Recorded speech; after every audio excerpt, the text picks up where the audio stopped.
Buenas tardes a todos. Bienvenidos a esta nueva charla que nos brinda el Colegio Inmobiliario. Mi nombre es Claudia Carral, de Actividades Académicas, y le doy la bienvenida en nombre de las autoridades de la institución. Hoy tenemos el agrado de presentar a nuestros disertantes, en realidad, Jorge Oguen y Omar Oguen, ¿sí? Martillero judicial Jorge, corredor inmobiliario y martillero Omar. Así que los recibimos con un gran aplauso, luego que les indique el tema de nuestra charla, que es la actividad del corredor inmobiliario en los fueros judiciales. Gracias, Jorge y Omar.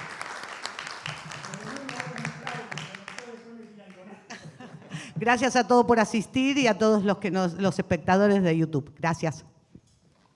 Bueno, gente, primero, buenos días. En segundo lugar, gracias por asistir, por el interés. Yo también quiero agradecer la inquietud acá del Colegio de Corredores Inmobiliarios, inquietud en cuanto a brindarles al corredor inmobiliario una alternativa más de ingresos, que en los tiempos que corremos no viene mal, ¿no es cierto?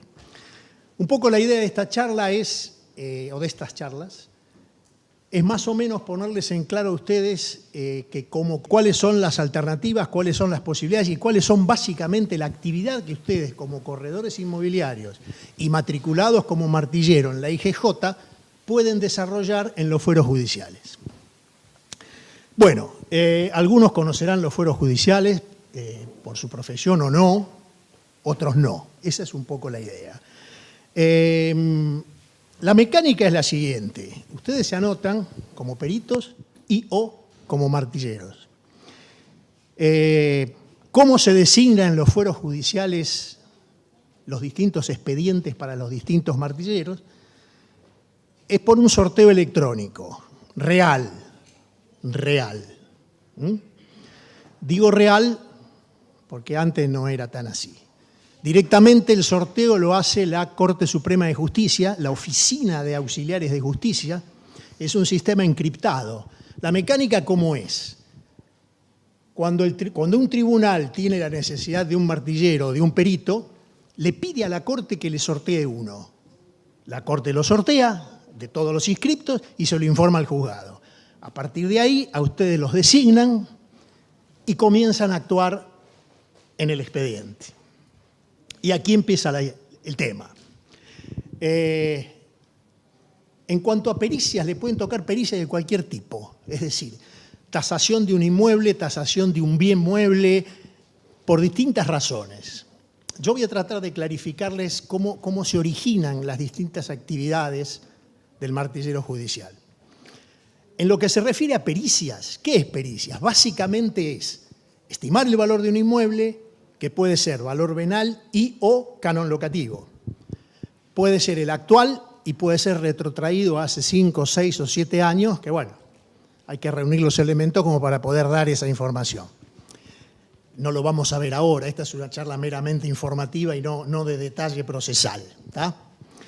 Entonces, las pericias, para que ustedes tengan una idea, ¿cómo se origina la necesidad de pedir en un expediente judicial, de pedir un martillero para una pericia? ¿Por qué piden una pericia de un perito oficial? Valga la redundancia.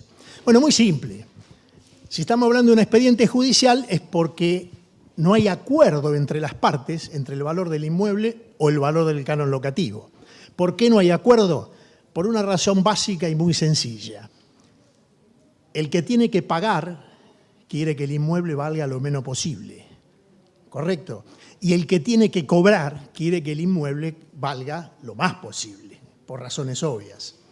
Entonces, cuando entre las partes, actor y demandado, no se ponen de acuerdo, las tasaciones son muy diferentes desde el punto de vista de cada uno, entonces el tribunal, el juez, lo que hace es designar un perito oficial. Ustedes van a tienen que visitar el inmueble. Eso se hace fijando una fecha de visita en el expediente. No les van a dar facultades para ingresar porque es pericia. Si ustedes llegan al inmueble y no los dejan ingresar, lo informarán al tribunal y el tribunal tomará la decisión que corresponda en el sentido de hacer la pericia con las constancias de autos. ¿Está? Entonces, por lo general, ¿por qué no se ponen de acuerdo? Porque el que tiene que pagar pretende, en líneas generales estoy hablando, ¿no? En general las pericias se originan por honorarios no pagados. Es decir, un abogado, por ejemplo, hace una sucesión, termina la sucesión y no le pagan. Correcto. Entonces, ¿qué hace? Inicia una demanda, sencillo. Entonces, el que tiene que pagar esos honorarios pretende que sea sobre la evaluación fiscal del inmueble. Y obviamente el que tiene que cobrar pretende que sea sobre el valor real, que es quien tiene razón. Cuando se llega a la instancia de la designación de un perito, hay que hacerlo sobre el valor real. Ahora, si no se llega a la instancia de ejecución, ahí sí se pueden poner de acuerdo sobre otro valor. Entonces, por lo general, cuando uno presenta el informe pericial, una de las primeras cosas con que ustedes se van a enfrentar complicadas en este trabajo es que, en los fueros judiciales los escritos tienen su estructura, su forma y fundamentalmente el léxico judicial. No es una carta, no es una nota, no, tiene que tener un determinado formato. Esa pericia, más allá de acompañar comparables de la zona, tiene que tener fuentes de consulta, metodología utilizada, hay que mencionarlo todo eso. Entonces, cuando hacen la pericia, el tribunal hace lo que hace siempre, da traslado a las partes. ¿Qué quiere decir traslado a las partes? Notificar esa pericia que ustedes hicieron a las dos partes. Lo más probable es que, suele suceder en el 80% de los casos, una de las partes, o las dos, hagan una impugnación de la pericia. Obviamente el que tiene que pagar va a decir que no, que es mucho, que es una barbaridad, y lo va a armar, digamos, buscando comparables en la web que le convengan a él, obviamente. Ustedes saben que hoy hay una volatilidad de valores, encontramos en la misma cuadra inmuebles similares y son tres valores distintos. Porque no es una ciencia exacta la tasación, es una cuestión de estimación, de criterio de cada uno, que puede tener un más o menos 10% sin ninguna duda. Entonces, va a haber una impugnación. Esa impugnación de una o de las dos partes, el tribunal lo que va a hacer es darle traslado a ustedes, al martillero. O sea, porque las cosas por escrito tienen esa complicación en tribunales. Si la historia fuera un juicio oral, un expediente oral, entonces es fácil. Porque el juez está parado acá, escucha a uno, le pregunta al otro qué opina de lo que dijo y toma la resolución. Acá no, acá es por escrito. Ese traslado se hace a través de una cédula electrónica. Hoy es todo digital. No se presenta más nada en papel en los juzgados. Todo es absolutamente digital. Ese traslado ustedes lo van a tener que contestar. Van a tener que contestar las impugnaciones una por una.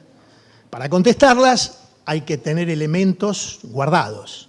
Por eso no es conveniente jugar todas las cartas en la primera mano, sino esperar por la duda, para tener después. Porque cuando ustedes le dan traslado de una impugnación, ustedes no pueden decir, bueno, yo contesto diciendo lo mismo que dije antes. No, tenés que agregar más cosas y sustento. Y sobre todo, cerrar el tema con jurisprudencia, ¿no? Que la hay.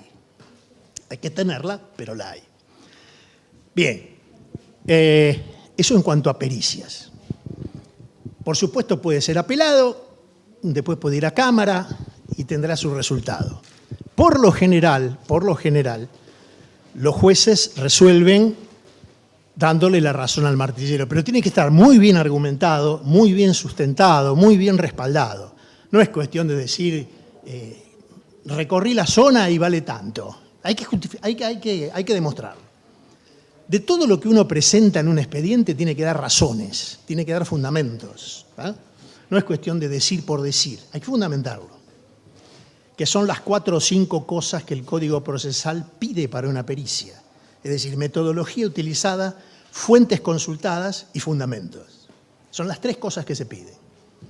Es decir, bien, eso en cuanto a lo que es pericias. Ojo, puede ser de un coche, de una obra de arte, de cualquier cosa puede ser, ¿eh? Inclusive, a veces, en el caso de inmuebles, tienen que tasar ustedes un inmueble que ya no está más. Por ejemplo, les dan para tasar un inmueble un determinado terreno, un juicio que empezó hace 2 o 3 años. Y resulta que cuando ustedes van a ver el lote de terreno, hay un edificio construido. Entonces, bueno, ustedes tienen que evaluar cuánto valdría ese terreno en caso que el edificio no estuviera. Y ustedes saben, porque son corredores inmobiliarios, la tierra vale por lo que se puede construir en ella. Por un lado, y por otro lado la ubicación, obviamente. No es lo mismo en un lugar que en otro de la ciudad de Buenos Aires. Bien. Puede ser un coche, una pericia sobre un auto, que esté o que no esté. Porque a lo mejor es un coche que se lo robaron, la compañía de seguros no le pagó a la persona y hace una demanda judicial. Entonces ustedes tienen que tasar un coche que no ven, por ejemplo, al año 2021. ¿Cuánto valdría ese coche, una media, en el año 2021? Pero ustedes no lo ven. Uso otro método que me resulta más efectivo, pero con respecto a la metodología judicial. Estamos hablando de un tipo de tasación específica. También me pasa que vienen tasadores, por ejemplo, de créditos hipotecarios, de los bancos, y yo les consulto qué método utilizan.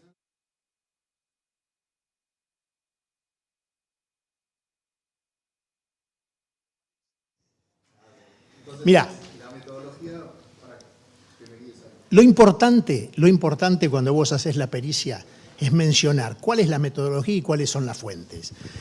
El Tribunal de Tasaciones de la Nación, básicamente lo que utiliza es el Manual de Tasaciones de Dante Guerrero. Mencionás las fuentes, mencionás comparables y lo fundamentás. ¿Está? Lo fundamentás. Fundamentalmente tenés que analizar 4 o 5 variables, que son ubicación del inmueble, superficie del inmueble y análisis de mercado, es decir, posibilidades comerciales. Pero analizar cada una de las variables por separado, lo tenés que poner en el informe. ¿Está? Dale. En el caso puntual la última situación que usted describió, en el caso de tasación de un vehículo que no está presente, Sí. más allá de recurrir a la fuente, y es que una estimación inexacta, la nuestra, ¿no? Que puede variar en 10 más menos. ¿Cómo se podría... ¿Cómo averiguás el valor? No, me refiero no al valor, sino cómo se podría amortiguar o estandarizar, por decirlo de algún modo, si el vehículo, alguna de las partes diga o suponga que estaba dañado.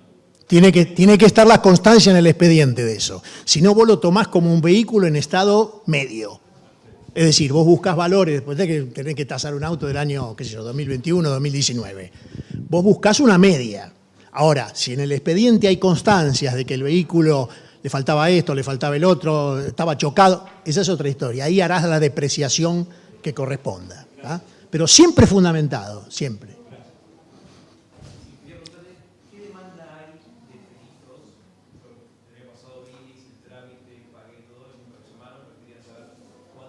Vos estás inscrito en la IGJ y te inscribiste en tribunales.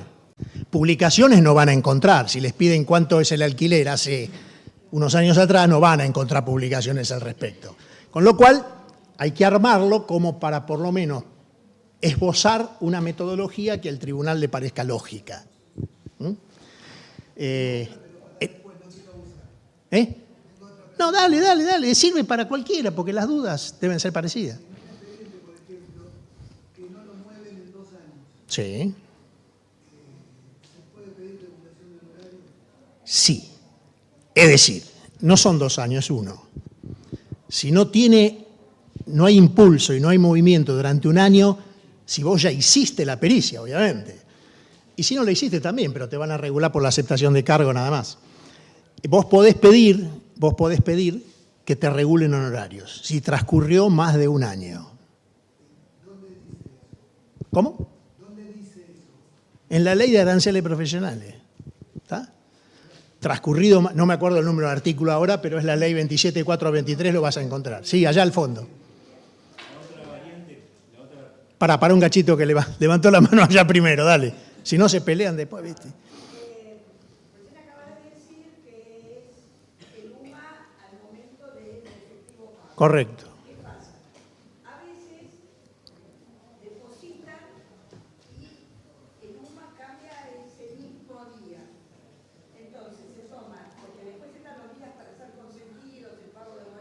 Esa es una buena pregunta. ¿Qué pasa si, por ejemplo, ahora cambió UMA el día 22 de agosto retroactivo a julio? Correcto. Y depositaron el 21 de agosto y la notificación llegó el 22 de agosto, no es que levantaron un tubo. Bueno, ahí hay varias alternativas. Yo pensé que la pregunta apuntaba a eso, pero de otra manera. Suponete que te depositan en el expediente hoy. Pasado mañana aumenta la UMA. Vos todavía no cobraste, la plata está en el expediente. Pero se lo considera como efectivo pago el depósito. Es decir, porque después si el Banco Nación te tarda 20 días en mandarte la plata, esa es otra historia. No es culpa del que tiene que pagar. Ahora, si aumenta la UMA y dicen retroactivo al 1 de julio, corresponde la diferencia. ¿Por qué corresponde la diferencia? Porque este hombre depositó el 28 de agosto, pero el nuevo valor es desde el 1 de julio. En ese caso lo que conviene es cobrar lo que ya está y presentar un escrito por la diferencia. Por eso cuando uno pide regulación de honorarios o cuando uno pide en realidad el cheque o la transferencia electrónica, siempre hay que poner un acápite separado que diga hago reserva de lo establecido por el artículo 51, que es al valor de la UMA al momento del efectivo pago, etcétera, etcétera, etcétera. Yo lo hice como escrito pidiendo la transferencia de los honorarios y así mismo informaba que UMA había cambiado y que la regulación eran 24 UMAs al momento. Está bien, es más o menos lo mismo. El tema que a veces algún abogado más pillo, si vos cuando pediste la transferencia no hiciste reserva de lo que dice el artículo 51, te puede decir, vos no hiciste reserva, quiere decir que prestaste conformidad con lo que estaba depositado. Siempre hay que hacerlo eso. Por ahí. Es el valor del efectivo pago más los punitorios. Correcto. El valor de la UMA al momento del efectivo pago más los punitorios que pueda haber. La pregunta que yo quería hacerle era cuando usted estaba hablando de reclamo de cuando el colega preguntó si no tenía movimiento en un periodo de un año. Sí. También está la variante que el expediente pase a archivo y hay que pedir el desarchivo de las exportaciones. Con un año no pasa archivo. Lo que hace, el primer paso antes del archivo es la paralización del expediente. Se presentan 2 líneas diciendo solicito la desparalización que se encuentra en el legajo tal y tal. Eso está en la causa. El legajo está en la causa. Pedís el desarchivo y manifestás lo que tengas que manifestar. Tenés derecho a pedir honorarios por las tareas efectuadas. Claro, claro. En general yo te digo cuál va a ser la respuesta del juzgado a esa presentación. De lo manifestado por el perito martillero traslado a las partes. A ver qué dicen. Es el juego. El secreto es conocer el juego. Porque si vos no conoces el juego, vas a dar vuelta a la calecita buscando la sortija y no la vas a encontrar. O por lo menos te va a costar trabajo encontrarla. Dale. Solo, ¿dónde me recomendás que busque para guiarme con respecto a la parte procesal? Esta que hablaste al principio, el lenguaje jurídico. Bueno, entiendo, hay muchas cosas que las recuerdo, que las vi en la facultad, pero no sé, ¿dónde me recomendaría vos? Mirá, hay libros que son modelos descritos y demás. Eso te lo puedo pasar, no lo tengo ahora en la cabeza personalmente. Pero esto se aprende, chicos, batallando. Es decir, yo a ustedes acá les puedo explicar miles de circunstancias, pero se aprende batallando, prestando atención y viendo cómo juega el partido del otro. Porque esto es así. Esto es un partido. Es decir, es actor con demandado y ustedes se meten en el medio cuando los designan. Pero básicamente, es muy difícil largarse en esto solo. A ver, no va a pasar nada, preso no va nadie, pero vas a trabajar el triple para cobrar lo mismo. Y yo tengo un axioma que, bueno, el que no esté de acuerdo puede decirlo, que es trabajar lo menos posible para ganar lo más posible. ¿Alguien está en desacuerdo? Veo que no hay ninguna mano levantada. Pero para ganar lo más posible, trabajando lo menos posible, hay que hacer las cosas bien. Y para hacer las cosas bien hay que saber. Si vos no sabés, no te va a pasar nada, pero vas a hacer 3 veces lo mismo. Yo tengo un socio abogado, entonces Está bien. Él tiene que saber. A lo mejor no sabe de tasaciones, pero para eso estás vos. ¿Está? Una consulta con respecto a los honorarios. Si yo acepto el cargo, pasa un año o un poquito más, no hay movimiento, ¿puedo pedir regulación de Sí, horarios? sí, ¿Lo aceptado nada más? sí, es que corresponde. En líneas generales, solo por aceptar cargo ya tenés 2 sumas. Sí, sin movimiento, sí, claro. Lo que pasa es que es difícil, porque cuando te designan, las partes te van a apurar para que hagas la pericia. Ah, sí, sí, sí, sí, tenés derecho a pedir. Aceptación de cargo en general son 2 sumas, 2, 3 sumas. Y mirá, con 2 sumas te pagás la inscripción de todo el año en todos los fueros. Dale, de nada. Lo decide el tribunal en la sentencia. El proceso es así, muchachos. Se inicia el juicio. Hay discrepancias en las tasaciones. Yo se los digo en líneas generales, sin entrar en el desarrollo de cada presentación. Hay discrepancia entre las tasaciones, se designa un perito oficial. Ese perito oficial hace la tasación. De esa tasación, como dije, se da traslado, vendrán las impugnaciones, se contestan las impugnaciones y finalmente, después de todo eso, para que ustedes puedan pedir regulación de honorario tiene que haber sentencia de esa causa. ¿Por qué? Porque en la sentencia es quien define quién es el obligado al pago. Es decir, a veces he tenido colegas que hacen la pericia, se aprueba la pericia, van y piden regulación. No les puede regular el juez, porque no hay sentencia. En la sentencia se establece el monto de sentencia, valga la redundancia, quién es el obligado al pago. Esa sentencia, por supuesto, va a ser apelada o puede ser apelada porque no le gusta. Va a ir a Cámara. Recién cuando hay sentencia firme, ustedes pueden pedir regulación de honorarios. Pueden pasar 4 meses, pueden pasar 2 años.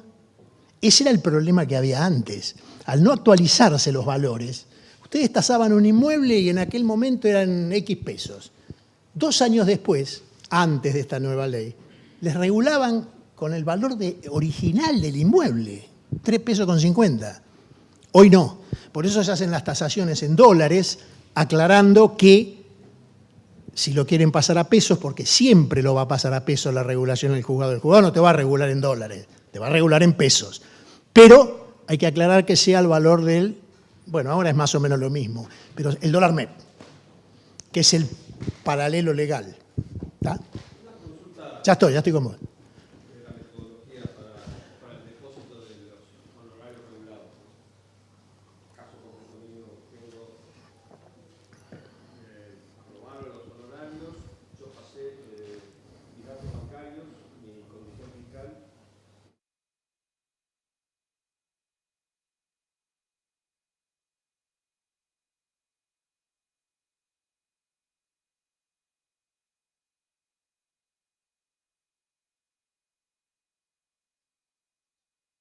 Cambia la historia.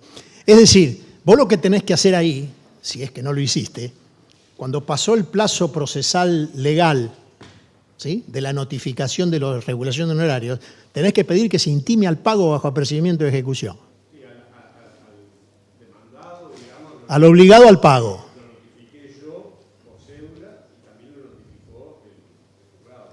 De la regulación. Claro.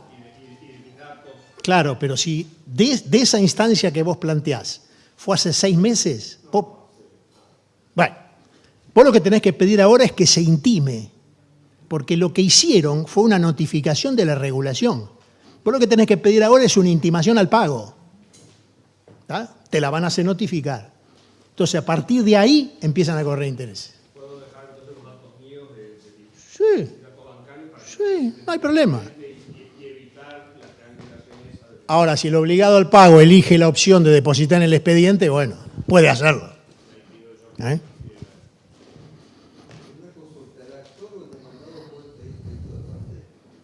Pueden. No es pedir perito de parte, sino presentar un perito de parte. No, pero no después. No después que vos hiciste la pericia. No. Si la idea del actor o del demandado es poner un perito de parte, que es meramente una opinión, nada más, lo tiene que hacer cuando pide la apertura a prueba. Entonces ahí pone un perito de parte. que puede o no coincidir con lo que vos decís.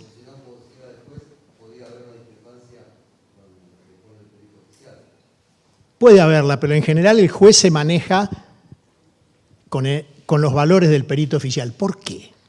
La pregunta es ¿por qué? No es porque te crea más a vos que al otro. Simplemente por una sencilla razón. El perito oficial no tiene interés en la causa. El perito de parte, y bueno, lo pone la parte y le va a decir, dibujámelo un poquito para arriba. Entonces, el juez va a encontrar un equidistante. En general, en las impugnaciones, muchachos, la verdad está en el medio. Ustedes dicen que vale 100, el que tiene que cobrar va a decir, no, vale 150 porque acá miren un aviso en la web, va a buscar el que le conviene, y el demandado dice, no, porque esto, que lo otro. La verdad está más o menos en el medio. Pero básicamente es así. Sí se puede perito de parte, pero cuando pide la apertura a prueba, no después que vos hiciste como perito oficial tu trabajo. ¿Tá? No sé por dónde había otra mano levantada, no me acuerdo. Bien. Eso en líneas generales en cuanto a pericias y en cuanto a aranceles para cobrar.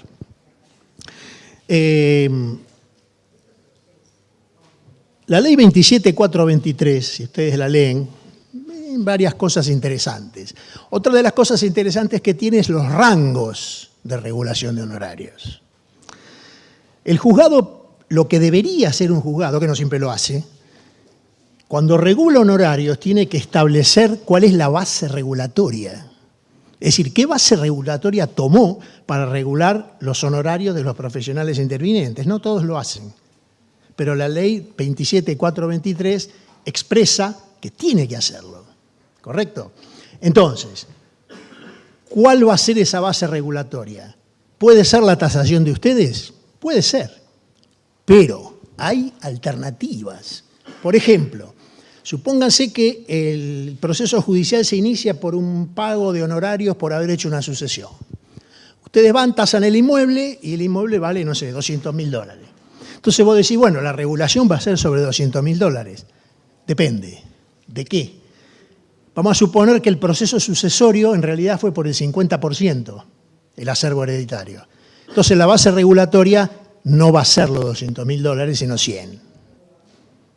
Son tecnicismos jurídicos que hay que saberlos. No es lo mismo una regulación de honorarios sobre un valor venal de un inmueble que sobre un canon locativo. No es lo mismo. Las bases regulatorias cambian. De cualquier modo, la ley 27.423 establece que hay un rango en las regulaciones. Ese rango es, estoy hablando siempre de los peritos, de los auxiliares de la justicia, no de abogados, de los auxiliares de la justicia. Ese rango es no menos del 5% de la base regulatoria y hasta el 10%, salvo casos excepcionales que las tareas hayan demandado, dice la ley, pero bueno, el rango es ese. Entonces la pregunta es, ¿siempre me van a regular como mínimo el 5%? No. ¿Por qué? Porque por otro lado, la misma ley dice, pero el juez al momento de la regulación tiene que tener en cuenta los honorarios de los demás intervinientes, letrados y demás para que guarde relación.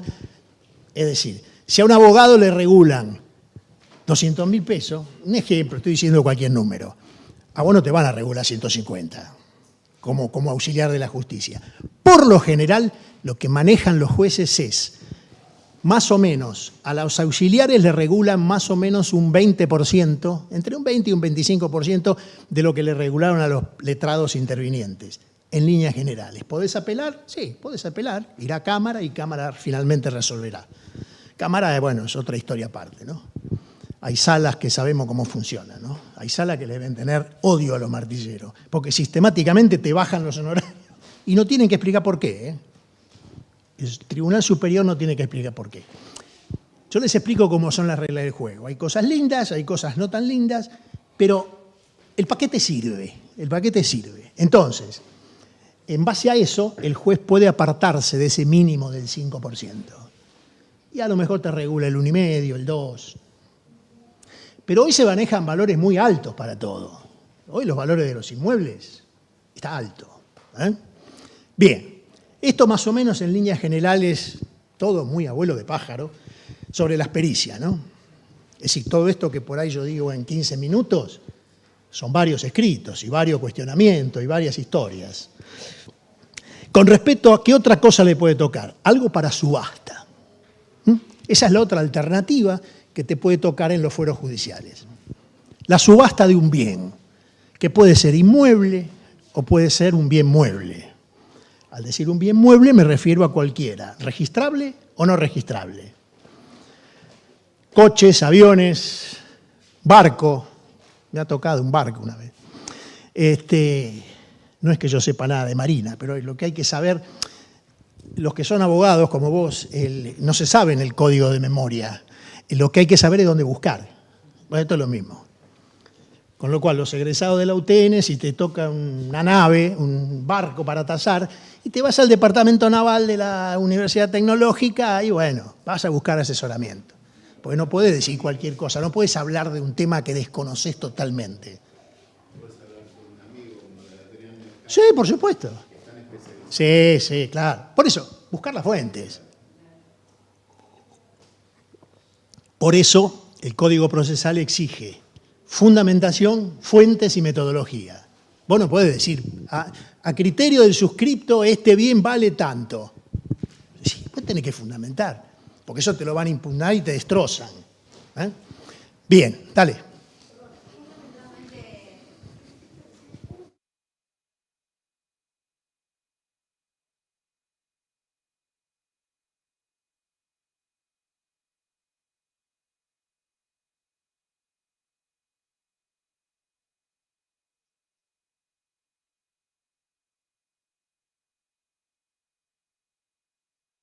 No necesitas nada.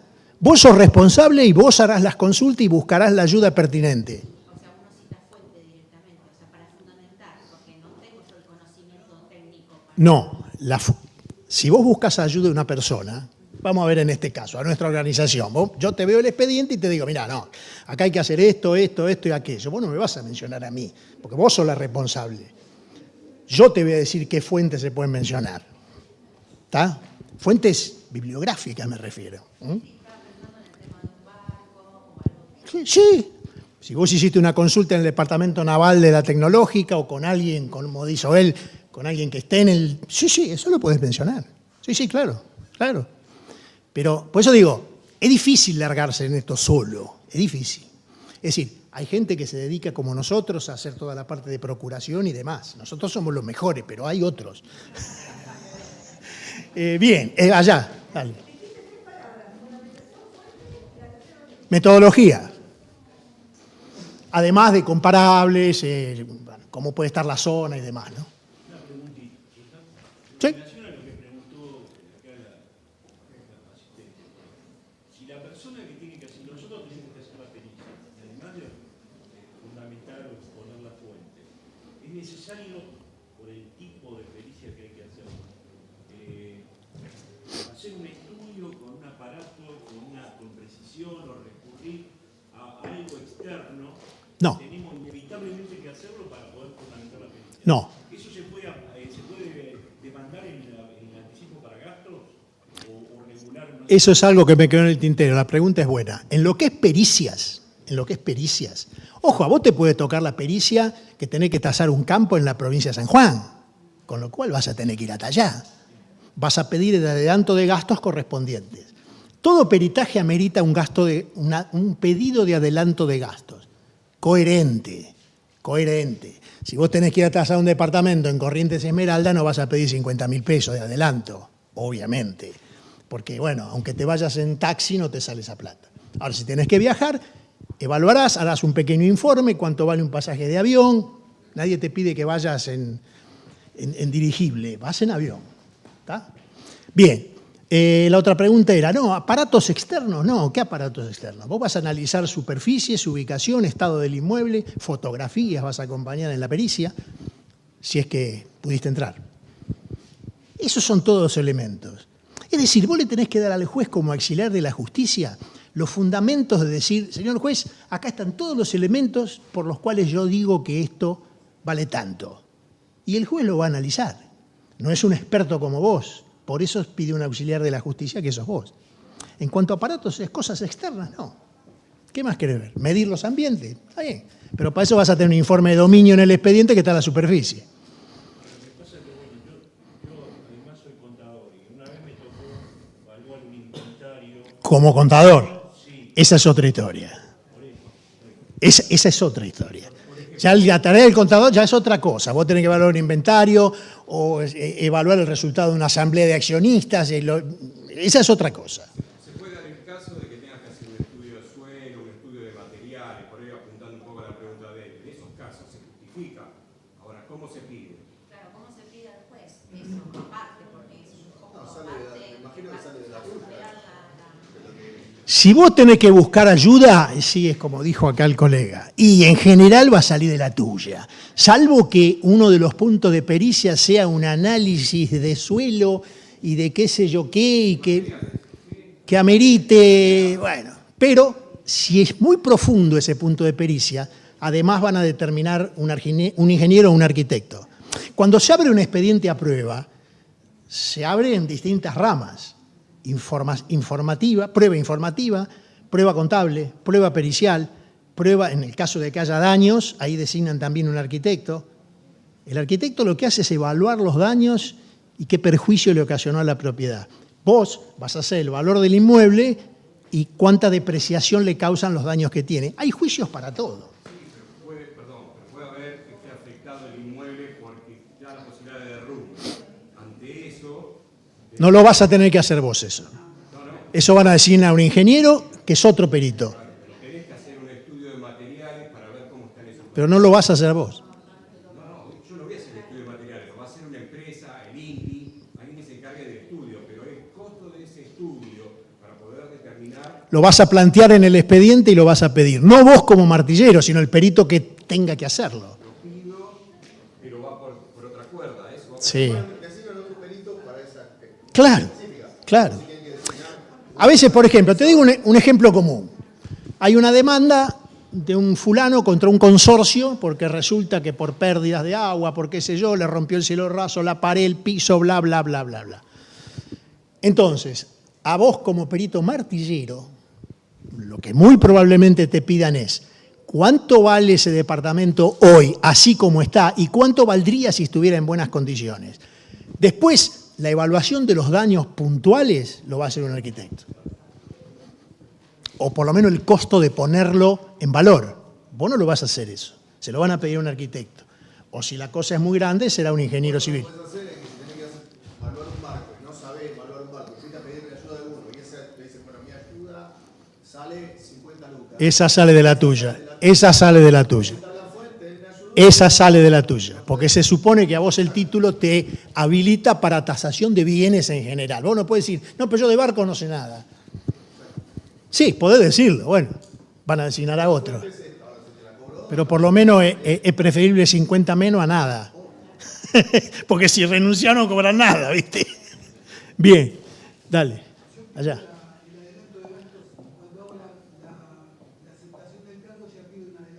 Puedes hacerlo ahí o puedes hacerlo después. La pregunta es esa, si después se presentan otros gastos, ¿se puede volver a pedir otro adelanto? No, depende de lo que hayas gastado. Es decir, cuando vos aceptás el cargo, previamente vas a mirar el expediente. Es decir, vos ya vas a saber lo que tenés que hacer. Y si no está muy claro en el expediente, buscarás el teléfono del abogado que hace la demanda y dirás, ¿qué es lo que tengo que hacer? Bueno, en base a eso... A ver, si a vos te llega la cédula, tenés 3 días para aceptar el cargo. Con lo cual, aceptalo. Después evaluás los gastos hipotéticos que podrías tener y ahí pedís el adelanto de gastos. Siempre antes de hacer la pericia, porque después, viste, es difícil. ¿Sí? El único profesional que tiene incongruencia para pericia inmobiliaria es el corredor inmobiliario. Un arquitecto, un ingeniero, pueden también... Perdón. Repetime la pregunta. Si el único profesional que puede hacer una tasación, por ejemplo, del inmueble es el corredor inmobiliario, o puede también hacer un arquitecto. No. Hasta hace unos años atrás, por eso hoy hay más posibilidades de trabajo para nosotros inscritos en el fuero. Al decir nosotros, me refiero a corredores inmobiliarios y martilleros judiciales. En realidad es lo mismo porque la carrera es la misma. Hace unos cuantos años atrás, lo que eran pericias, como el caso que vos planteaste, la valorización de un inmueble, el argumento se la daban todas a los arquitectos. El argumento era que no, los martilleros no pueden hacer la tasación de un inmueble. Perdón, si un martillero puede tasar un inmueble para una subasta, ¿por qué no puede tasar un inmueble?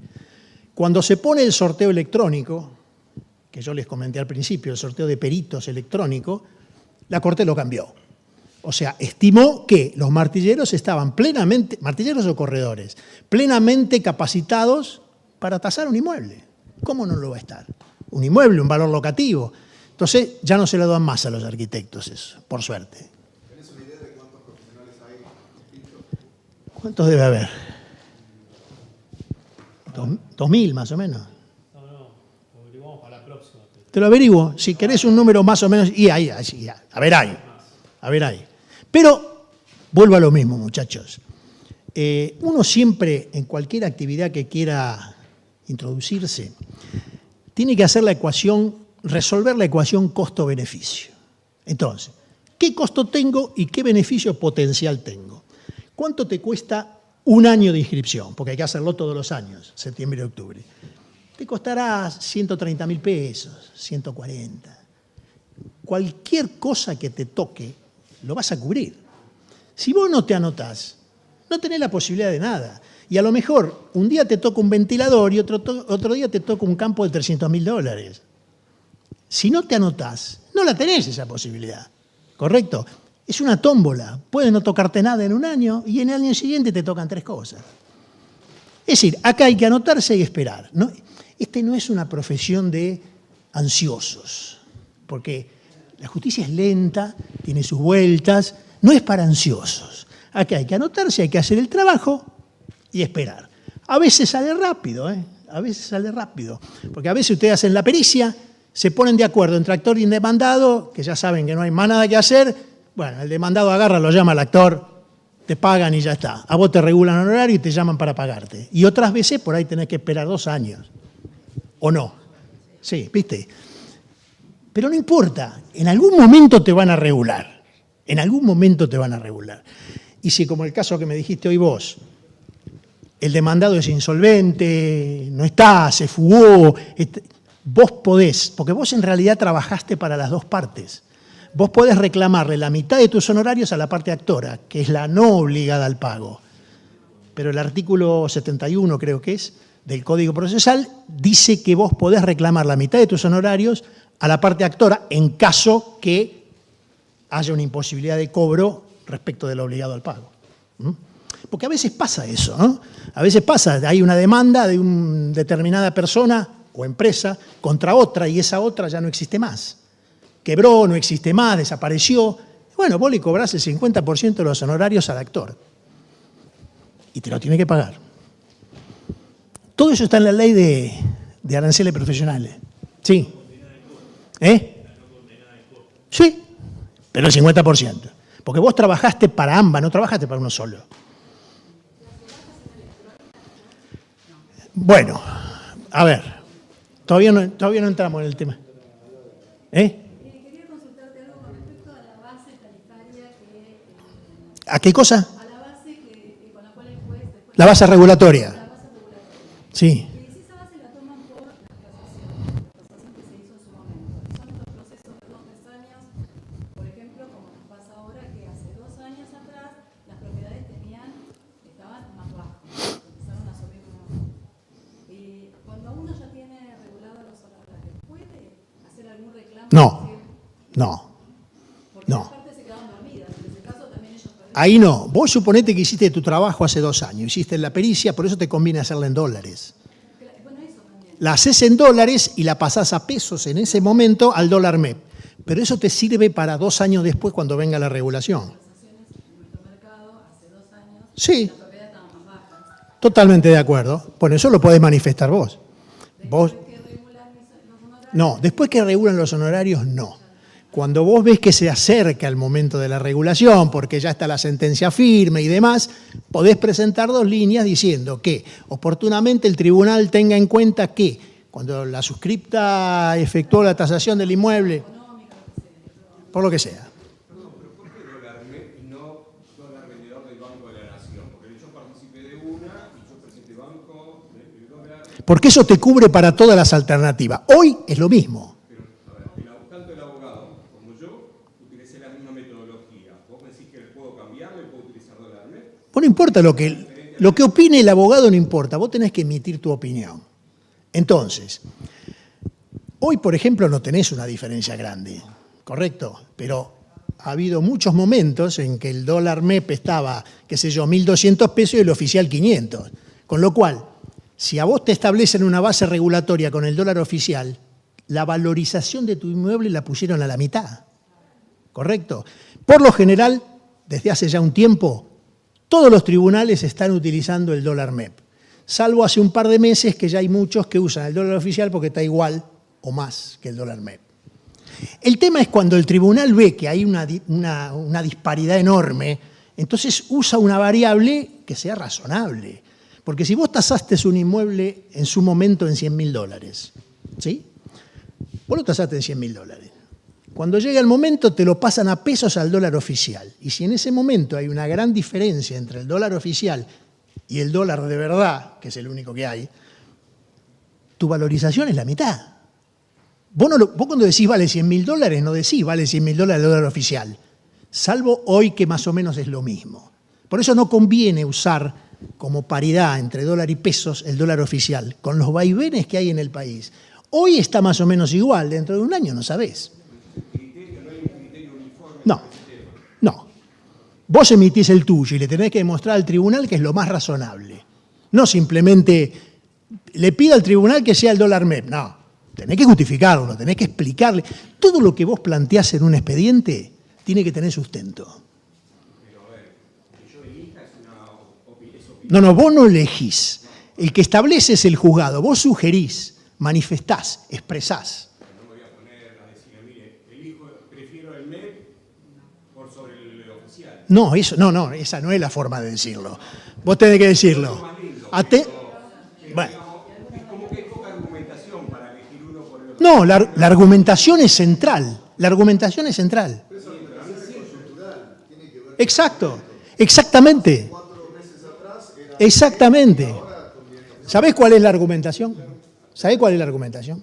Vamos a suponer que estamos en la época, como hace, qué sé yo, un año atrás, que el dólar real, el real, sea MEP, sea Blue, no vas a hablar del dólar Blue en el expediente, obviamente. Hace, no sé, un año y pico atrás, la diferencia era casi el doble. ¿Estamos de acuerdo? Estamos de acuerdo. Suponete que vos lo hiciste en aquel momento y dijiste que el inmueble valía $100.000. Dólares son dólares. Cuando te regulan un año después, suponiendo que se siga la misma diferencia, si te toman el dólar oficial, la valorización que vos hiciste se transforma en $50.000. Si te lo pasan a pesos por el oficial y la diferencia se sigue manteniendo.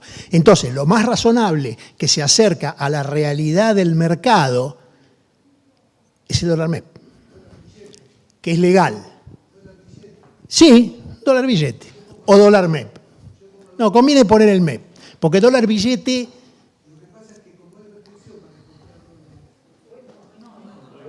Vos no te hagas problema porque nadie te va a pagar en dólares, porque la regulación de honorarios es en pesos, no es en dólares.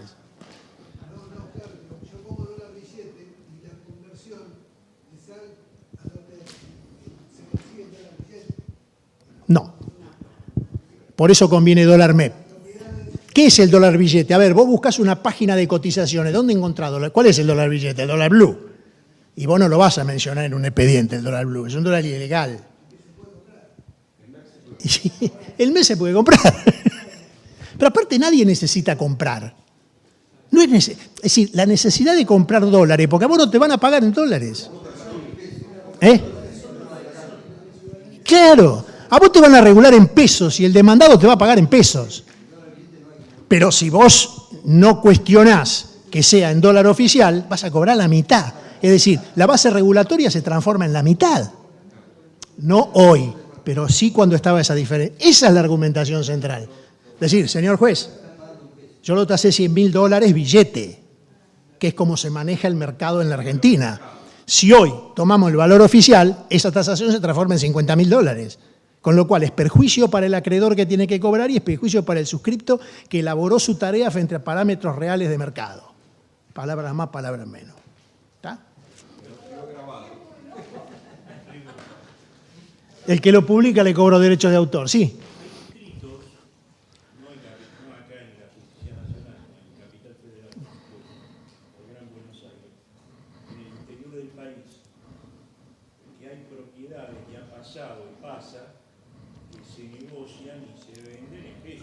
Sí. En ese caso puntual, nos olvidamos de todo lo que estamos hablando. Sí, y te explico por qué.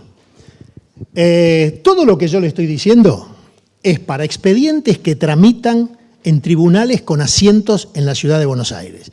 ¿Te puede tocar un campo en el Chaco? Sí, te puede tocar. Pero el gobierno de esa metodología es el lugar de asiento del expediente. Distinto es un expediente que tramita en un tribunal de allá. Allá es otra cosa. Todo esto que estamos hablando es para tribunales con asiento en la ciudad de Buenos Aires, tribunales nacionales, no los juzgados del gobierno de la ciudad. Tribunales nacionales con asiento en la ciudad autónoma de Buenos Aires. Entonces, te puede tocar en cualquier lugar de la Argentina, pero vos lo vas a manejar con los parámetros de acá, porque el que tiene el manejo del expediente, esto es lo mismo que cuando, a ver, ¿alguna vez escucharon la palabra ustedes extraña jurisdicción? ¿Qué es extraña jurisdicción? ¿Qué quiere decir extraña jurisdicción, ese término? ¿Qué quiere decir? Escuchar ya sé que lo escucharon, pero en realidad, ¿qué quiere decir?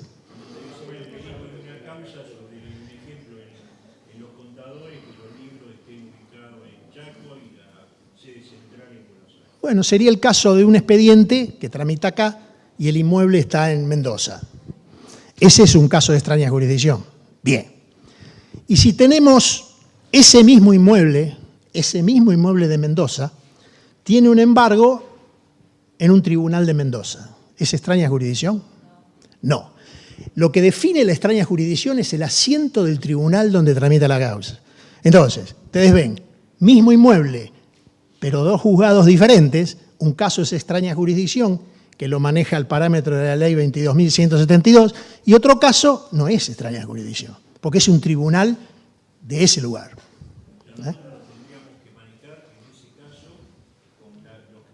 Exactamente. No importa. El tribunal, el expediente tramita acá, con lo cual las pautas las determina el expediente de acá. Va a ser extraña jurisdicción para el caso de vos, cuando haces una constatación. Vas a tener que ir con un mandamiento ley 22.172. La ley esa es la que establece la normativa para el tratamiento de los casos de extraña jurisdicción. Por ahí había alguien levantando la mano.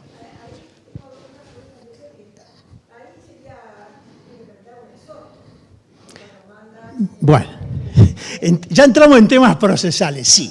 En realidad, comúnmente se dice, tengo que hacer un exhorto. Técnicamente está mal dicho. En realidad, lo que vos tenés que hacer es ya sé que el abogado, por supuesto, y un abogado con matrícula provincial, no un abogado con matrícula de acá. En realidad, lo que vos tenés que hacer no es un exhorto, es el diligenciamiento de un oficio ley 22.172. ¿Qué quiere decir exhort? ¿Qué quiere decir la palabra exhortar? ¿Qué es exhortar?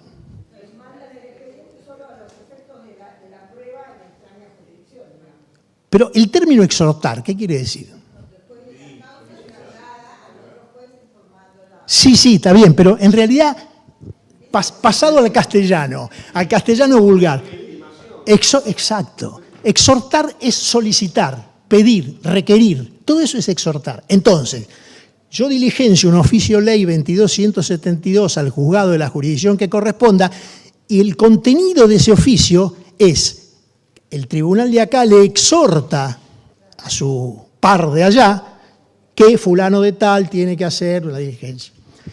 Pero de los caminos hay que ir del más fácil al más difícil. Dale, no importa si es vieja o nueva.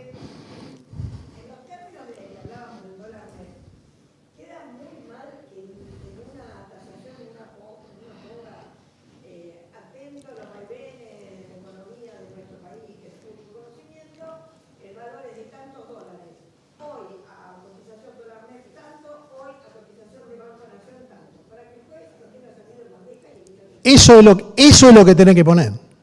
Es exactamente eso, porque poniendo eso, vos dejás la presentación hecha para la futura regulación de honorarios. Eso es exactamente lo que tenés que hacer, en los términos adecuados, ¿no? Con las formas adecuadas. ¿Alguien había más por ahí dando vueltas? No. Dale.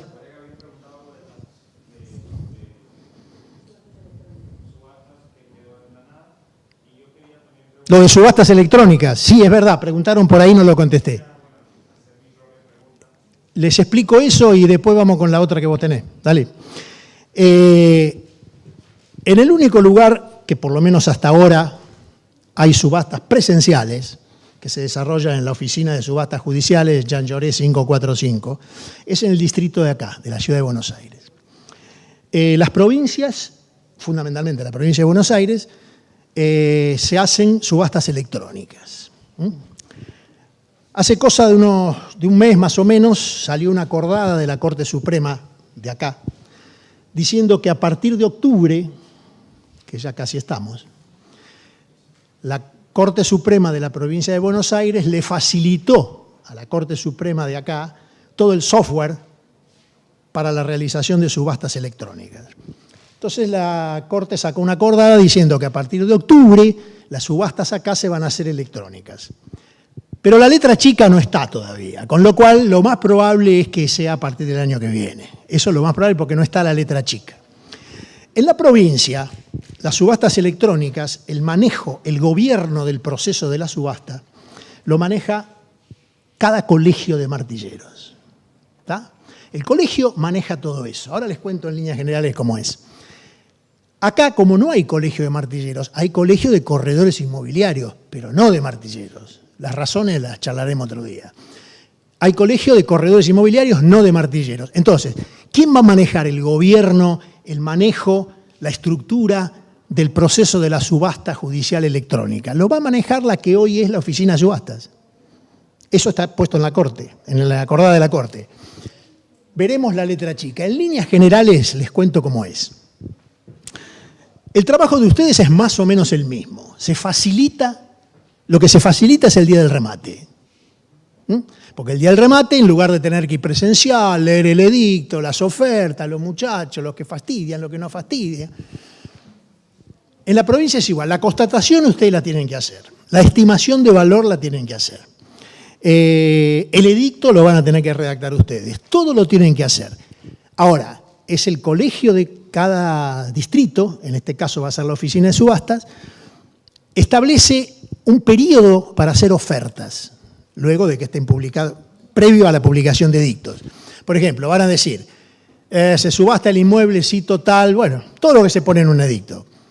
Y dicen, por ejemplo, del 1 de agosto al día 15 de agosto es el periodo para hacer ofertas electrónicas. No es que vos como martillero vas a estar en un Zoom viéndole la cara a todo lo que ofertan. No, no es así. En ese lapso de tiempo, quien le interese hace ofertas. El último día, el juzgado lo que hace, en realidad no el juzgado, sino quien maneja todo ese tema, que va a ser la Oficina de Subastas, determina quién fue el comprador. Pero en el edicto ya va a figurar el periodo para los cuales se reciben las ofertas electrónicas. Va a figurar los días de exhibición del inmueble, obviamente, y va a figurar el día que se hace la audiencia para que el que resultó adquirente pague la seña que corresponda y la comisión del martillero. Con lo cual, se blanquea todo. Entonces, vos como martillero, una vez que se publicó el edicto, no haces más nada, salvo ir el día de la audiencia. Y a la exhibición, obviamente. ¿Entendés? Esa más o menos es en líneas generales. Va a ser muy parecido acá, deduzco yo, porque el software es el mismo, con lo cual no creo que le hagan grandes modificaciones. Es como si fuera una oferta sobre cerrado, de alguna manera. No, porque la oferta sobre cerrado es otra cosa.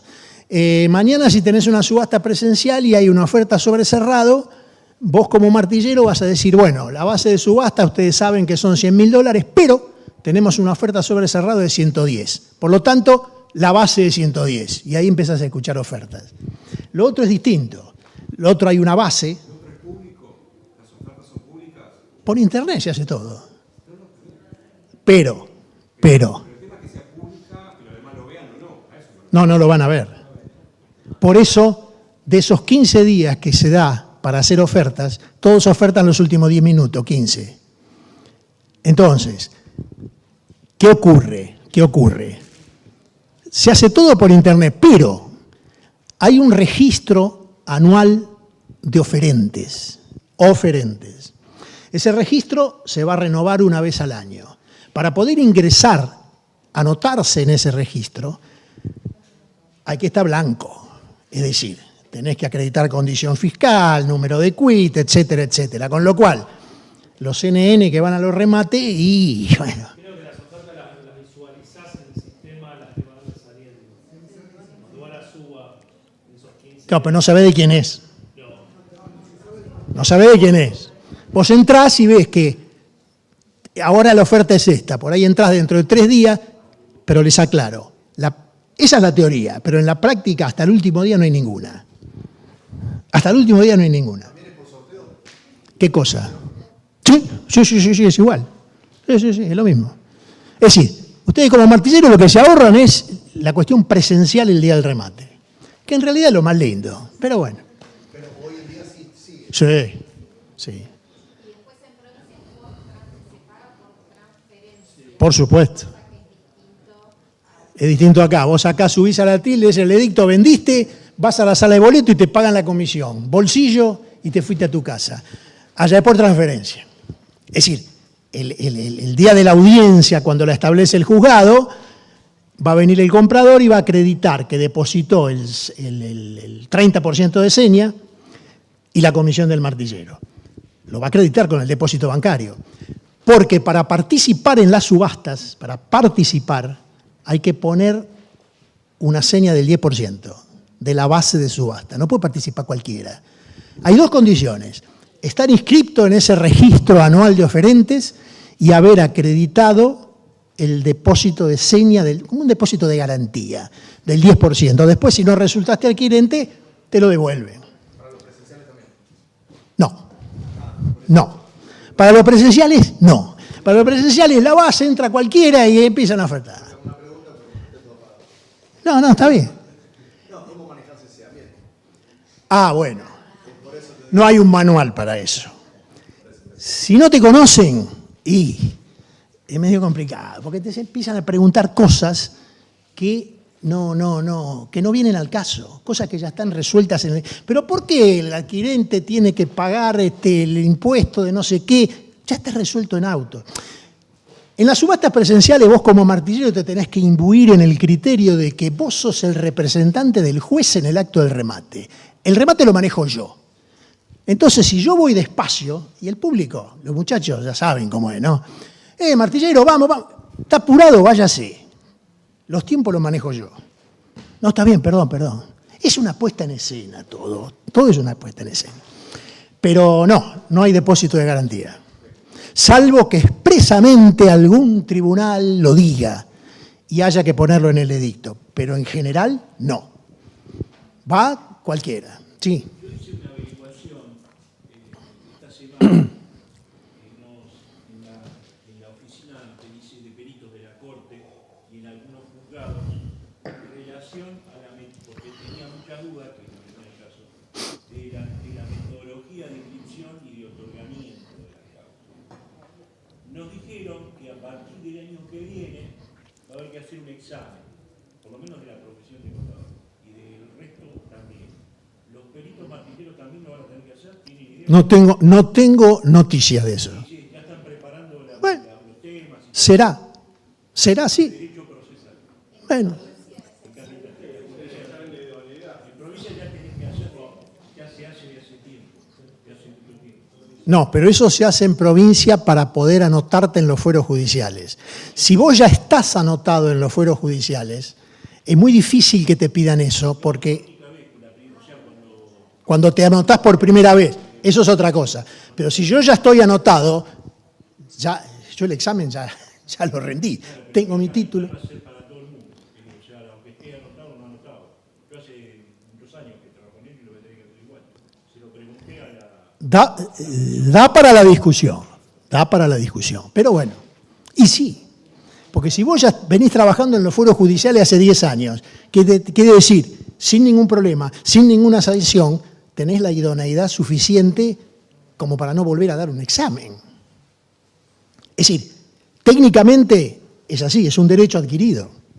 Salvo que, bueno, vos tengas sanciones, tengas cosas, esa es otra historia.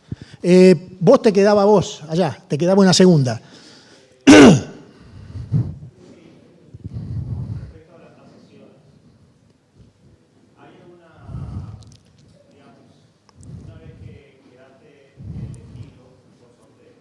Sorteado, sí.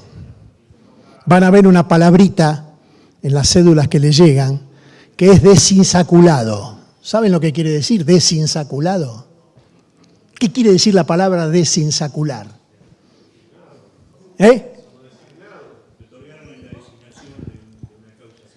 En realidad la etimología de origen de la palabra desinsacular es sacar de la bolsa. El número que se saca de la bolsa es eso. Todavía siguen usando esa palabra, pero bueno, es una anécdota, dale.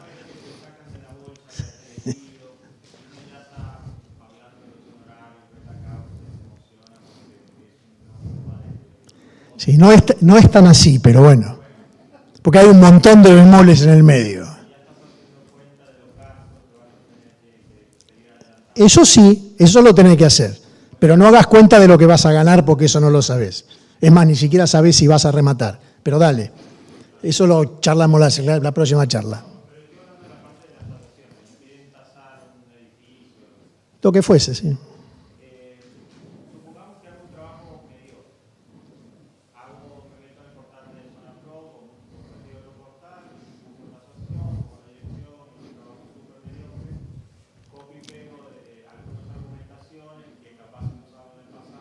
Sí. Sí.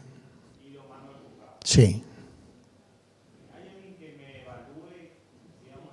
No, de eso que vos presentás, presentes lo que presentes, el juzgado va a decir traslado a la parte.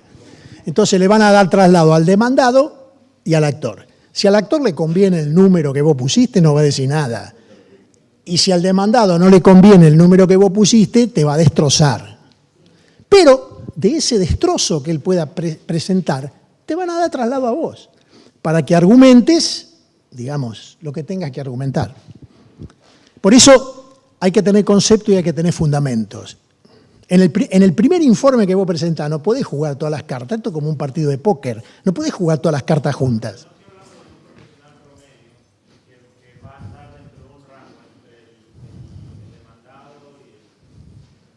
Sí.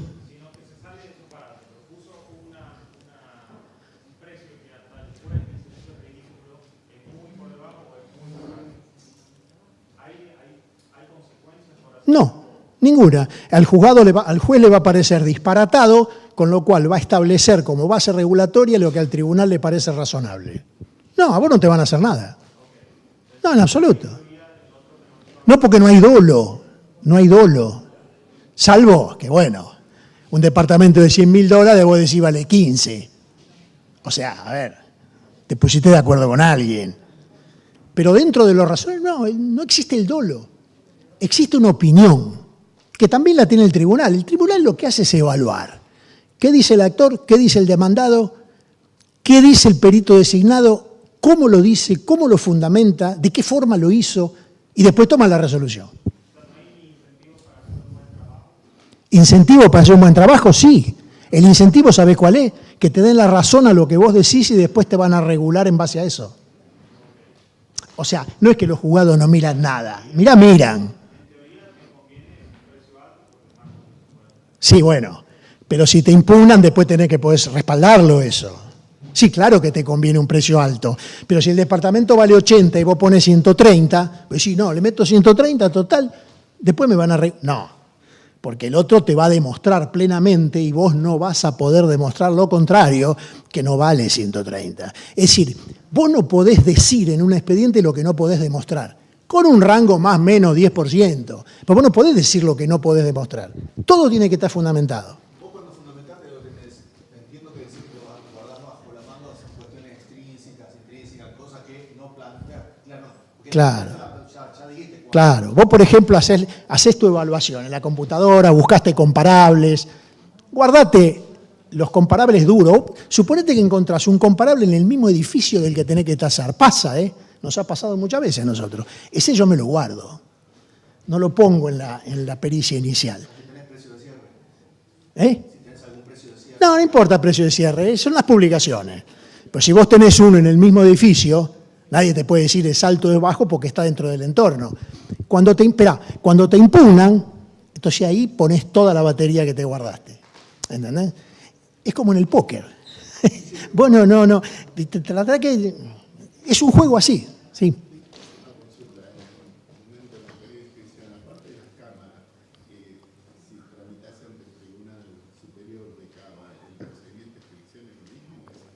Perdón, no entendí la pregunta.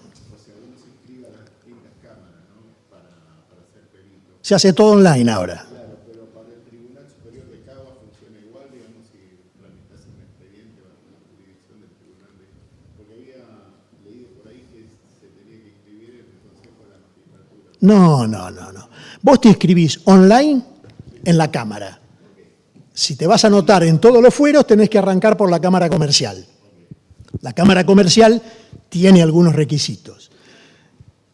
Para anotarte en fuero comercial necesitas 2 años de antigüedad en la matrícula y para quiebras, que es la otra rama de comercial, necesitas 6 o 5, ¿no? 7 es ahora. Me parece que son 6, pero no importa, lo que sea. Vos te anotás en comercial y con esa inscripción en comercial, todo por internet, todo por la página del Poder Judicial, te anotás en el resto de los fueros. Si no te podés anotar en comercial porque no tenés todavía la antigüedad necesaria, te anotás directamente en civil. Civil no te pide antigüedad, a pesar de que el Código Procesal dice que hay que tener 2 años. Lo que pasa es que eso es vetusto, lo del Código Procesal. El Código Procesal dice que como perito, para anotarse en los fueros judiciales, hay que tener 2 años de antigüedad en la matrícula. ¿Cuál es el espíritu de ese artículo? El espíritu de ese artículo es que antes de participar en los fueros judiciales, el perito haya adquirido experiencia. Es entendible en un perito médico, es entendible en un perito psicólogo, es entendible quizás en un perito contador, pero en un perito martillero, ¿dónde está la experiencia? ¿Cómo la adquirís? Nada, solamente guardás la matrícula y esperás que pasen los 2 años, después te anotás. ¿Dónde la vas a adquirir? Sí, bueno, pero después no hay que demostrar. Vos comprobar que la matrícula tiene 2 años de antigüedad, ya está. Entonces, como les decía, La matrícula de martillero. estoy hablando siempre, estamos hablando del fuero judiciales. Matrícula de martillero emitida por la IGJ. Quien tiene el gobierno de la matrícula de martillero para los fueros judiciales es la Inspección General de Justicia, porque para los martilleros no hay colegio. No tiene nada que ver con los corredores inmobiliarios, que el colegio es este.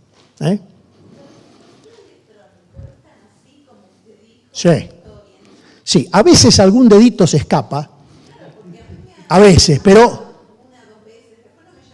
no tiene nada que ver eso, no tiene nada que ver. No hay nada, no hay nada. Es totalmente aleatorio. O sea, es como si fueran todos ustedes anotados, están adentro de un bolillero. No es exactamente así, es electrónico. Entonces, hoy sale ella. Dentro de 2 meses vuelven a sortear y a lo mejor le toca otra causa. Y vos decís, no, pero yo estoy aquí y no me tocó nadie. Y sí, puede ser. Porque me ha salido, por ejemplo, últimamente una verdulería que había que tasar la balanza. Sí. Es fuero laboral. Y claro. ¿Será por eso que renuncié? No tiene nada que ver. No se asusten con lo que han aprendido en la facultad. Eso de que no se puede renunciar a... Hay que saber cómo plantearlo. No es simplemente hacer un escrito y decir, vengo a renunciar, porque eso es lo mismo que decir, como es basura, no me interesa. O no me conviene la verdulería. Claro. Hay que darle una forma que te lo da la experiencia. ¿Cómo va? Te dije fuero laboral porque esa clase de cosas es en fuero laboral. Mirá, el remate más grande que yo tuve en 25 años lo tuve en fuero laboral. Hay que ser un poco selectivo. Vos tenés que mirar qué es. Si te toca un inmueble, y dale para adelante. Te toca una bicicleta que le falta una rueda y un ventilador, y bueno. Y después hay Hay que saber manejarse, muchachos. Es el axioma que dije hace una hora. Trabajar lo menos posible para ganar lo más posible. Y la mano en el bolsillo no la meto para nada. ¿Correcto? En los laborales, a veces son bienes muebles, y el juzgado dice, bueno, que se designa martillero laboral quien procederá al secuestro de los bienes. Y resulta que cuando vos vas ahí a mirar, tenés 3 computadores, un escritorio, 2 ventiladores que no pagan ni el flete. Pero hay un artículo del Código Procesal, que creo que es el 571, si no me acuerdo, no estoy seguro, que dice que la parte actora es quien tiene que proceder al secuestro de los bienes y ponerlo a disposición del martillero. Entonces yo presento un escritito diciendo exactamente eso. A veces te llaman los abogados y te dicen, bueno, martillero, usted se ocupa de secuestro. No, yo no me ocupo de nada. Usted secuestre las cosas, las pone en un lugar, me dice dónde están y yo las voy a constatar. La mayoría de los expedientes terminan en nada con eso. Porque es lógico. ¿Cómo? No lo sé exactamente, te lo digo la próxima vez. No sé si es el 371, pero no estoy seguro. Pero está en el Código Procesal. Para la próxima vez te lo digo, acordate, anotalo por ahí. Entonces, pasa lo mismo que con los autos. A vos te designan para rematar un coche. Es decir, hay un embargo en un juicio. El abogado de la actora, ¿qué hace?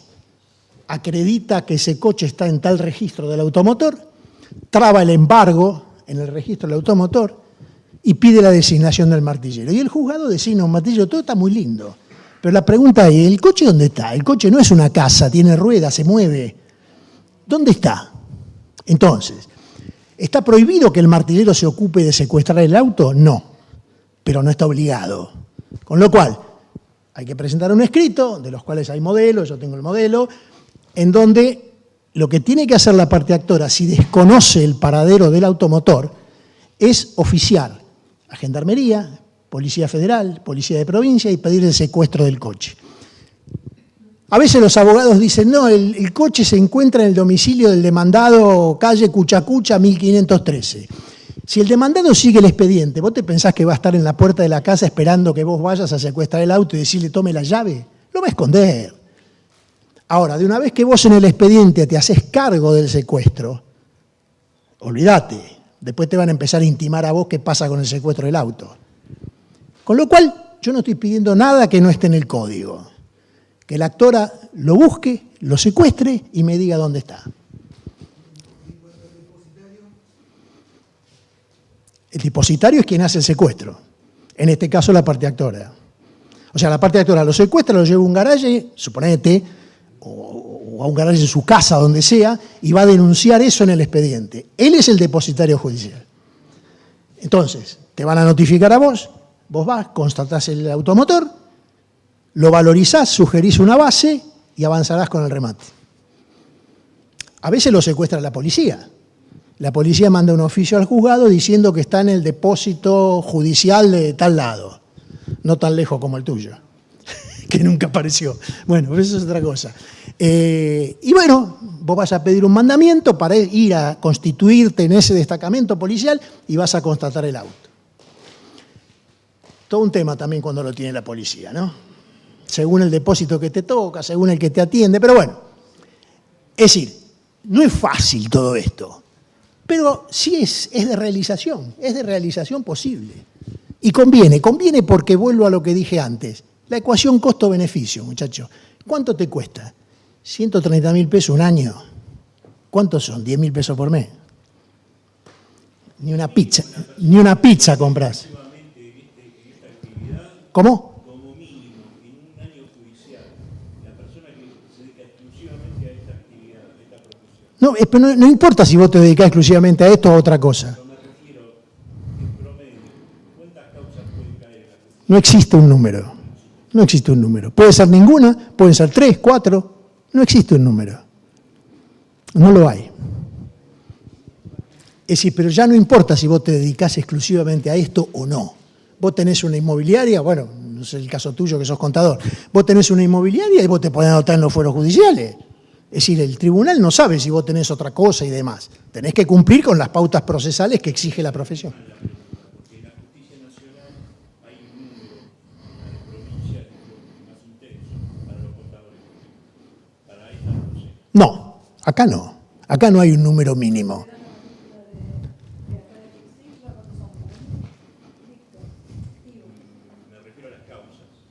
No, él lo que pregunta es si hay un mínimo que por año te tienen que tocar. No lo hay. Tampoco hay un máximo. No lo hay, es lo que te toca. Puede ser bueno, más o menos, grande. Vas a tener muchas más chances en años de crisis terribles. Exactamente. Mirá, vos pensás que en esa época teníamos, entre el 2001 y 2003 no tanto, porque en esa época se suspendieron los remates judiciales, salvo laborales y ejecuciones por expensa, porque es alimento. Antes, ya a partir del 2003 ya se habilitó todo, pero hubo 2 años con remates suspendidos. Solo eran ejecuciones laborales y ejecuciones por expensas. El laboral es obvio porque es alimento, y la expensa también porque es el sustento del consorcio. Pero volviendo a lo que vos decías, no me acuerdo la pregunta. Que en años de crisis, lamentablemente, estoy hablando desde el punto de vista del martillero judicial. Lo voy a decir con claridad. Cuanto peor esté la gente, más trabajo tenés vos. Lamentablemente. Porque es lógico. Dejás pagar la tarjeta, dejás pagar el préstamo, no podés pagar la cuota del auto y te ejecutan todo. ¿Sabés lo que va a ser el año que viene? Lo que va a ser el año que viene, hay 11.000 pymes cerradas, quebradas. Los campos están inundados y no se puede cosechar. Con lo cual, ilógico. Sin entrar en temas políticos. Esto es una realidad. Y bueno, porque si el país le va bien, nos va bien como inmobiliario. Sí. Pues si al país le va mal. No, pero si el país le va bien como martillero judicial, también tenés laburo. Porque, a ver, siempre hay ejecuciones, siempre hay gente que no paga, siempre hay sucesiones que los hermanos están peleados y tener los inmuebles para subastar. Hay muchas cosas. ¿Que se va a incrementar tu trabajo como martillero judicial cuando la gente esté mal? Y sí. Pero lamentablemente, bueno, es el trabajo. Es decir, vos a veces vas a hacer una constatación para una subasta y se te parte el alma, ¿viste? Porque por ahí ves a la mujer, lo pide, vos decís, ¿esta gente dónde va? Pero bueno, si no lo haces vos, lo hace otro. Expensa, lo mismo. Yo me acuerdo en el 2003, 2004, las ejecuciones por expensas eran infernales. Lo que pasa es que cuando te toca un expediente, lo que vos decías de hago las cuentas y qué sé yo, las cuentas hay que hacerlas, pero hay que saber mirar bien el expediente. A vos te toca una ejecución, supone un ejemplo, te toca una ejecución por expensa y te designan para rematar un departamento en Recoleta. Decí, este departamento, ¿cuántos son? 100 metros cuadrados, esto vale, qué sé yo, $300.000, 3% de comisión, tengo $9.000. Si rematás. Vos tenés que mirar el informe de dominio. Si es inmueble, el único embargo que tienes, el del consorcio, no llegás al remate. ¿Cuánto puede ser una deuda de expensas hoy? ¿3 millones? ¿4 millones? ¿5 millones? ¿Quién va a perder un departamento por eso? Hace una hipoteca y paga las expensas. Ahora, si vos ves que el inmueble tiene el embargo de las expensas, embargo de quirografario, una hipoteca, y ahí sí vas a rematar. También, pero si tiene varios embargos, y lo más probable es que remates. Porque, a ver, suponete que yo tengo un inmueble, debo expensas, debo una parte de la hipoteca, tengo 2 juicios ejecutivos. ¿Para qué voy a arreglar con el consorcio? Arreglo con el consorcio y me lo remate el acreedor hipotecario. Me quedo con la plata y que lo rematen. Ahora, si lo único que tiene es el embargo del consorcio, seguro que lo va a pagar. Por eso, cuando hay una gran posibilidad de que vos no llegues al remate, por eso que te acabo de decir, conviene poner una base alta. ¿Tá? Porque a vos después te van a regular honorarios sobre la base de subasta, no sobre lo que vale el inmueble. En fin, hay mucho para hablar de todo esto. Cobrás, en el mejor de los casos, el 1,5. Lo que se llama falsa comisión. En el mejor de los casos. No tiene nada que ver los menores. Eso es otra historia. No importa. No, no importa. Acá no hablamos de duración. Un juicio lo puede tener liquidado en 10 meses o en 5 años. Sí, como el que vos tenés. Ya sé, sí, ya sé. Va a haber un final, ¿eh? Va a haber un final, no importa los menores. Eso no tiene nada que ver. Ah, bueno, está bien. Está bien. Pero esto es un reloj de taxi. Cuanto más trabajás en un expediente, más te van a regular.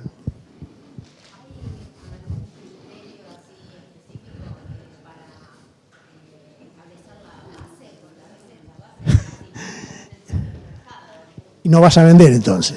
No vas a vender. Sí, hay varios criterios que te lo dan. A mí el criterio me lo dio los 25 años de gastar suela de zapato caminando tribunales. No lo vas a encontrar escrito en ninguna parte. No. La fundamentación básica que la sabe todo el mundo es, vos cuando haces la tasación de un inmueble para subasta, vas a informarle al tribunal el probable valor venal, es decir, el valor de mercado, el probable valor de realización. El valor de realización es el probable valor a obtenerse en subasta pública. Y vas a sugerir una base de subasta.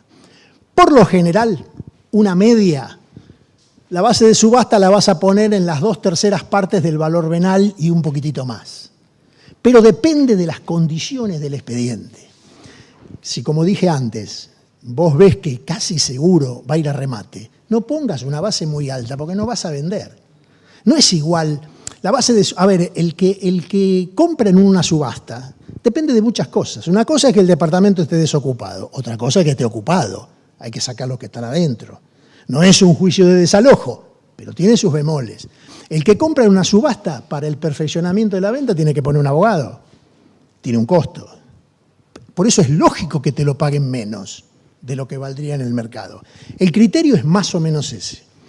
Una base que sea atractiva, es decir, que vislumbre un negocio razonable para el que compra, pero tampoco una base muy baja, porque hay un criterio que dice, no, yo pongo una base baja porque entonces van a sacar número para venir al remate. Sí, claro, eso sí rematás. Si el tipo paga la deuda y vos no rematás, te van a regular los honorarios por la base que pusiste. Aparte hay una cosa que es real, vos podés poner una base baja, sí. Trae particulares. Si rematás, vuelvo a decir lo mismo, si subastás. Por eso hay que analizar el expediente. Un poco iba a lo que vos preguntabas, antes de darse cuenta, a ver cuánto voy a ganar con esto. Y no sé, hay que verlo, hay que analizarlo. Pero a ver, el intento es válido, muchachos. El intento es válido porque vuelvo a lo mismo. Ecuación costo-beneficio. ¿Qué costo tengo y qué posibilidad de beneficio tengo? Es fácil. Hay que hacer una nueva. No. Y vos tenés derecho a pedir honorarios por la subasta fracasada que no fue por culpa tuya. En su momento. No lo pidas antes de vender. Porque si vos lo pedís antes de vender y te regulan, ahí pueden designar a otro. ¿Puede haber algún problema? Yo remato, lo comprás vos. Sí. Después me venís a ver a la inmobiliaria para que yo lo ponga a la venta. ¿Y qué tiene que ver? No hay nada, No. no hay ningún problema. En absoluto, no tiene nada que ver. No tiene nada que ver. No. O sea, la base de subasta tiene que ser algo atractivo para uno y para otro. La experiencia te lo dice eso. ¿Entendés? No hay nada establecido. ¿Qué hora? ¿Estamos en hora, Chaco? 3:05. Entonces, un poco la próxima vez vamos a hablar un poco específicamente de algunas cosas. ¿Cómo? ¿A dónde? ¿Sobre qué?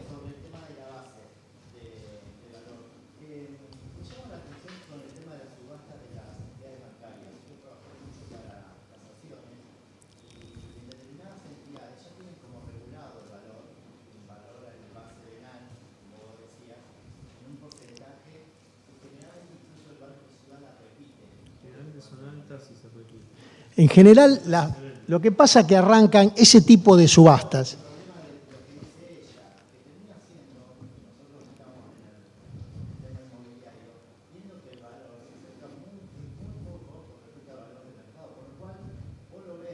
No se va a vender. Pero lo que pasa es que las ejecuciones de los bancos tienen otra dinámica. El banco inicia una ejecución porque no le pagaron la hipoteca, con lo cual, administrativamente, tienen que poner una base que le cubra la deuda hipotecaria que hay, porque no pueden justificarlo ante los accionistas del banco que me deben $100.000, pongo una base de 35. Pero no se va a vender, con lo cual, nueva subasta, nueva subasta, nueva subasta.